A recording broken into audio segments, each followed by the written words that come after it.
Hi all, today I am going to teach you how to create this super cool all-natural garland, which you can hang on your Christmas trees outside, you can hang it inside, but ultimately this is all eco-friendly using fruits that birds who are migrating through for the winter can utilize. So we've got some really great ways to be crafty this holiday season, to get all sorts of decorative as well as support the birds that are flying through. We may not think of autumn and early winter as being a really great time for fruits, and we'd kind of be right. Most of the fruits are going to be growing in the summertime during the growing season, but there are still a ton of really valuable fruits that birds are relying on to help get them through the winter. Some of the ones that we have in this area might be sweet crabapple. Those are really important native plants for birds. Others are viburnums or American hollies that also provide food. We have the staghorn sumac that provides fruits, and there are all sorts of really great stuff. These plants are going to be holding on to those fruits until the birds use them up all throughout the winter. And in fact, a staghorn sumac can keep its fruits on the tree even into January or February. So they are incredibly important native species. We may want to think of, though, if we don't have any of those plants in the area, what fruits could we offer to birds who are migrating through? We may want to attract birds such as the rose-breasted grosbeak, catbirds, white-throated sparrows, or many other fruit eaters. So how do we do that? Let's use some actual fruit that we can get at a grocery store to create all-natural holiday decoration that doubles as a bird feeder.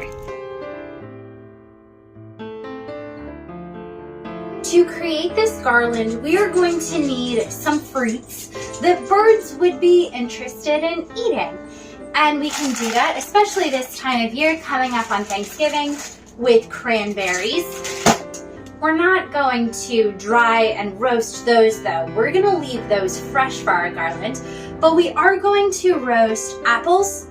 This time of year, our native crabapple trees are going crazy and they have so many fruits and the birds love them. So we'll use apples. We'll also use some citruses. This is grapefruit, and we've got some oranges that will be really beautiful on our garland. They'll be nice, add good aesthetics, as well as be fruits that provides really great nutrients for birds flying through this time of year. So let's get to roasting these. We'll want to do it nice and slow at 160 degrees Fahrenheit in our ovens for anywhere from 6 to 8 hours. So it is low and slow. So we'll get them roasted and then we'll come back and you'll see this tomorrow to see the fruits of our labor today.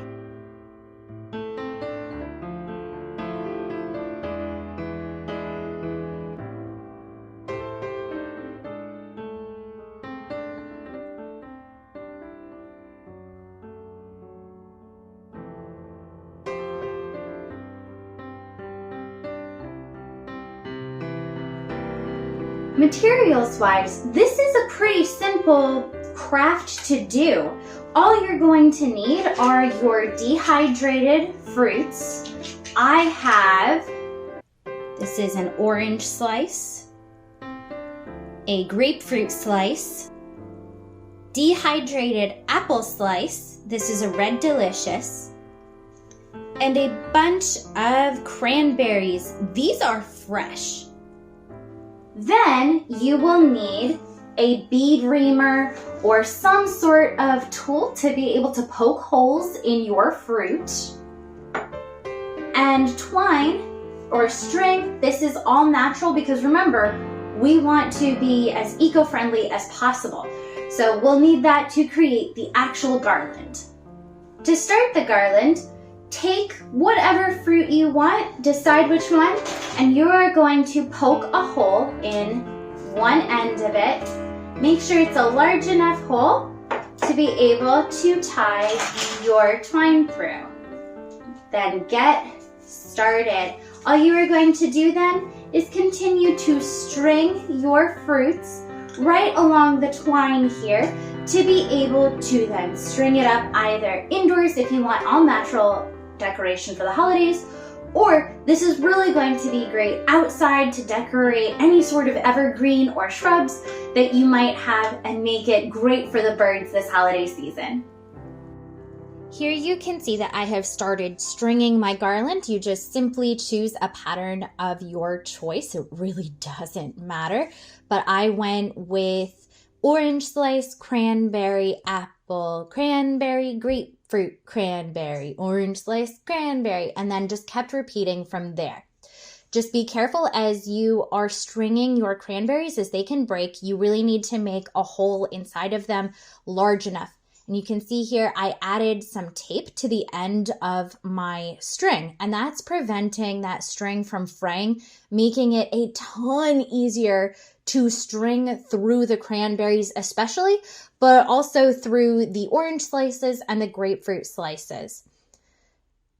When I am adding the holes to the cranberry, you see that I start by poking them from one absolute tip to the other. So cranberries are kind of elongated ovals, and I went from bottom to top along that elongated oval. However, I transitioned then to going through the middle and down, so putting my hole through the short side of the cranberry. I found that that actually helped towards the end to prevent the cranberries from breaking or splitting apart.